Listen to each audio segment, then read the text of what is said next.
If you take a peaceful scene like this and animate it with people like these,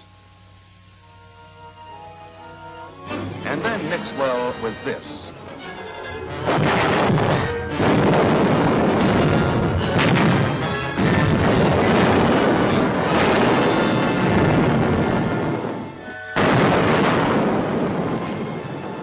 the product will be something like this.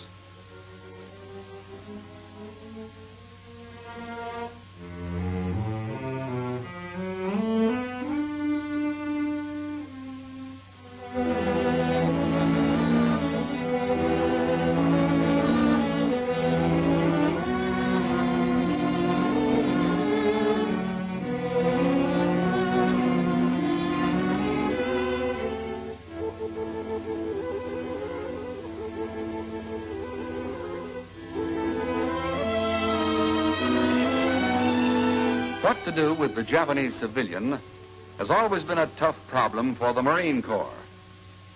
But in the past, the question was, how are we going to get civilians out of our front lines? We had a war on. We had men and tanks who were moving up. We had food and ammunition and hospital jeeps filling the roads.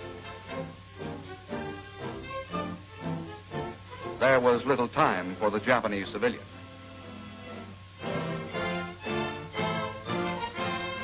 But then we discovered we had to find time, because they began to stall our attack. They stood in small frightened groups to our front. They gave us a security problem when they were captured. They tied up our transportation.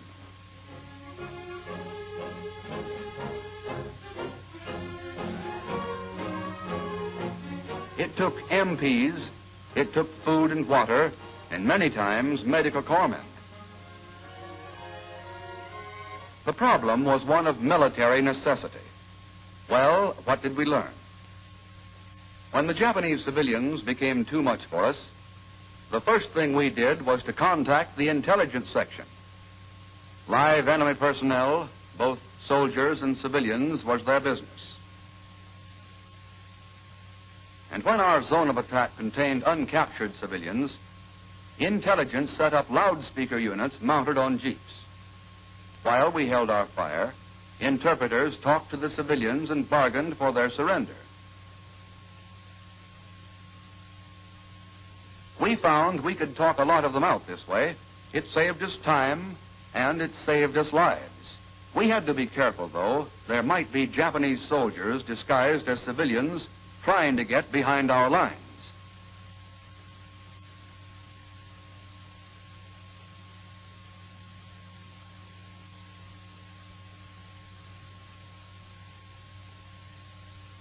We told them to come out in single file, wearing something white so that we could see them easily, and we assured them they would not be harmed. We also warned them against trying to give up at night.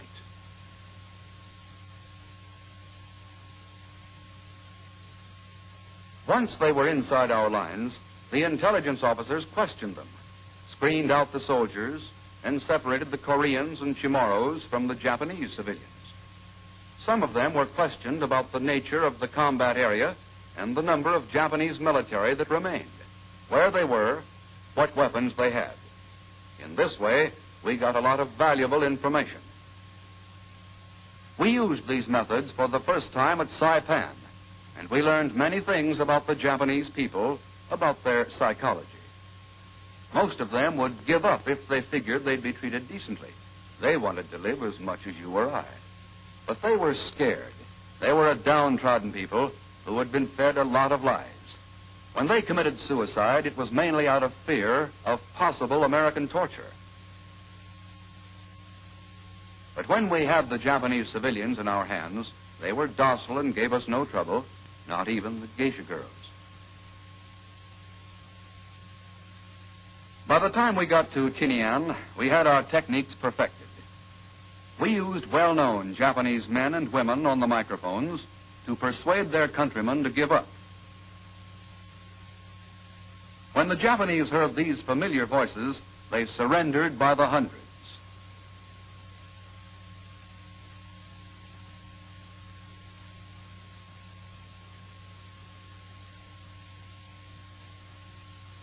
As soon as we relieved an area of as many civilians as would give up, we prepared it for the entrance of our troops.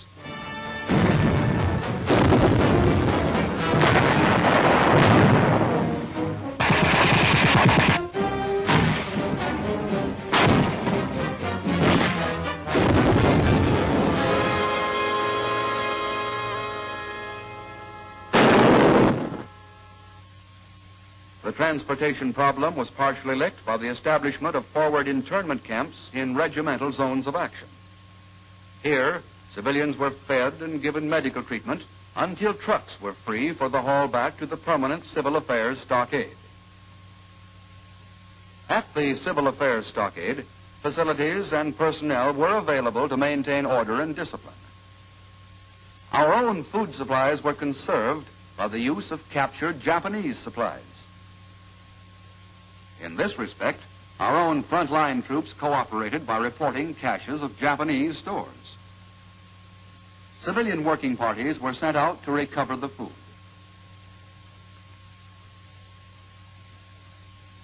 Also, Japanese medical personnel were employed to treat the wounded. We learned much from the Marianas Campaign. We learned that fighting on Japanese territory was more than men and ammunition and supplies. We had to reckon with the Japanese civilian. When the Marines landed with the 10th Army at Okinawa 9 months later, we were better equipped for the job. We had more Japanese interpreters, more civil affairs personnel, more loudspeakers, more transportation. And all of our Marines had been instructed in the proper handling of enemy civilians. 80,000 Japanese civilians were rounded up by the 3rd Amphibious Corps in the first 25 days. There was no evidence of any widespread suicides as at Saipan and Tinian. There was another thing that intelligence learned in these campaigns. We found out how important Japanese documents are. These documents told us whom we could trust and whom we could not. They gave us the names of the mayor, the factory superintendent, the police captain, the jailbird.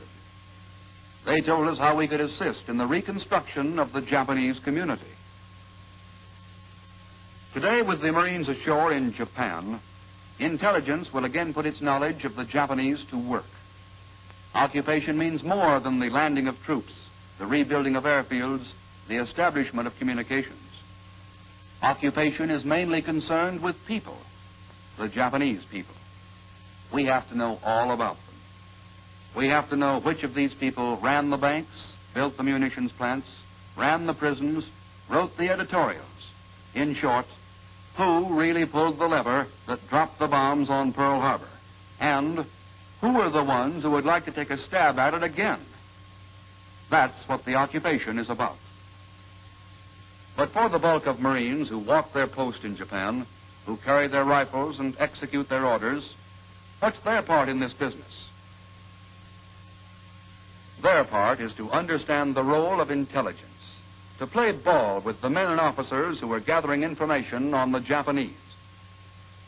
We've shown you how intelligence gathered its experience fighting from island to island across the Pacific.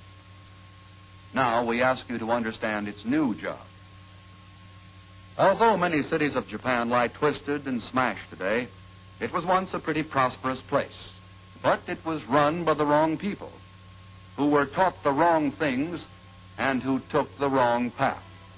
The job of occupation troops is not to rebuild, but to boss the new construction, with the facts and figures supplied by intelligence. The individual Marine can cooperate by understanding the intelligence mission, by recognizing the importance of Japanese documents, by preventing looting, and by reporting all suspicious persons and happenings. Intelligence is your key to an efficient occupation and a speedier trip home. Use it.